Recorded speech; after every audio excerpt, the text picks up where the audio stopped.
सुनीति और एक का नाम था सुरुचि। सुनीति वो थी जो मन से सुंदर थी और सुरुचि वो थी जो तन से सुंदर थी।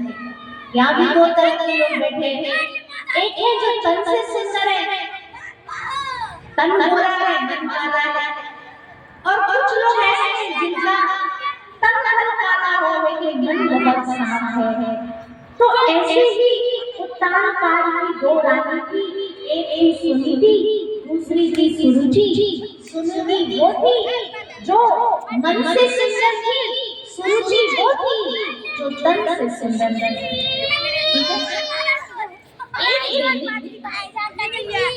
सुनीति के बालक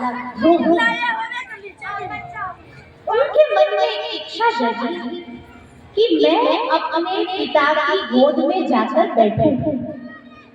तो कहते हैं कि माँ सुरुचि ने, उसकी सौतेली माँ ने उसको अपने पिता की गोद में बैठने से रोक दिया और माँ सुरुचि ने कहा, अगर तुमको उत्तान पाद की गोद में बैठना है तो तुमको मेरे गर्भ से जन्म लेना पड़ेगा, नहीं तो तुम अपने पिता की गोद में नहीं बैठ सकते। एक छोटा सा बालक जो अपने पिता की गोद में बैठने जा रहा था, उसको जब गोद में बैठने से सौतेली माँ ने मना कर दिया तो क्या हुआ? ध्रुव रोता रोता माँ सुनीति के पास जाता है और माँ सुनीति को कहता है, माँ क्या मैं अपने पिता की गोद में नहीं बैठ सकता? मुझे अपने पिता की गोद में क्यों नहीं बैठने दिया गया? माँ मुझे जवाब दो।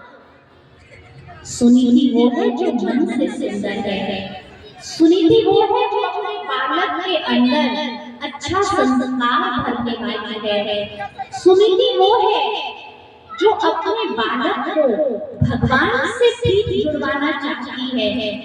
सुनीति ने कहा, बेटा तुम जिस पिता की गोद में बैठने के लिए रो रहे हो, मैं तुमसे एक सवाल पूछती हूँ, क्या तुम जब बड़े हो जाओगे तो तुम अपने पिता की गोद में बैठना चाहोगे?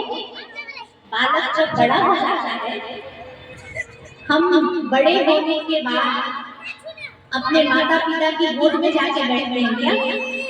नहीं। बच्चे छोटा बालक होगा तो पिता की गोद में बैठेगा, हम बड़े होने के बाद उनकी गोद में नहीं बैठे हैं। तो माँ सुनीति ने कहा, बेटा तुम जिस पिता की गोद में बैठने के लिए रो रहे हो, क्या तुम बड़े होने के बाद उस गोद में बैठना चाहोगे? तो ध्रुव ने कहा, नहीं। अच्छा बेटा ये बताओ, जिस गोद में तुम बैठना चाह रहे हो, क्या हमेशा गोद में बैठे रह सकते हो? क्या कोई बच्चा हमेशा अपने पिता की गोद में बैठा रह सकता है? थोड़ी देर के बाद उतरना पड़ेगा, उतरना पड़ेगा या नहीं पड़ेगा? पड़ेगा। तो माँ सुनीति ने अपने बालक ध्रुव को कहा, बेटा जिस गोद से तुमको उतरना पड़े, उस गोद में बैठने के लिए रोना क्यों? जो चीज परमानेंट नहीं है, जिस गोद में बैठने के बाद उतरना नहीं पड़ेगा, उस गोद में बैठने के लिए रोना क्यों?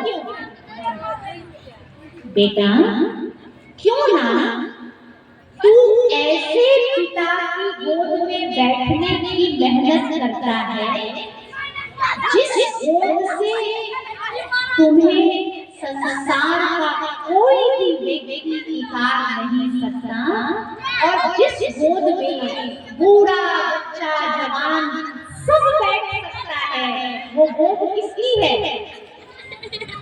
वाह, वो गोद किसकी है? भगवान की। भगवान की गोद से कोई उतार सकता है? नहीं।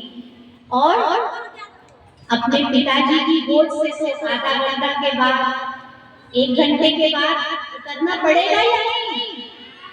हाँ, तो हमको भी सीख मिली कि हमें नश्वर चीजों के पीछे भागना नहीं है।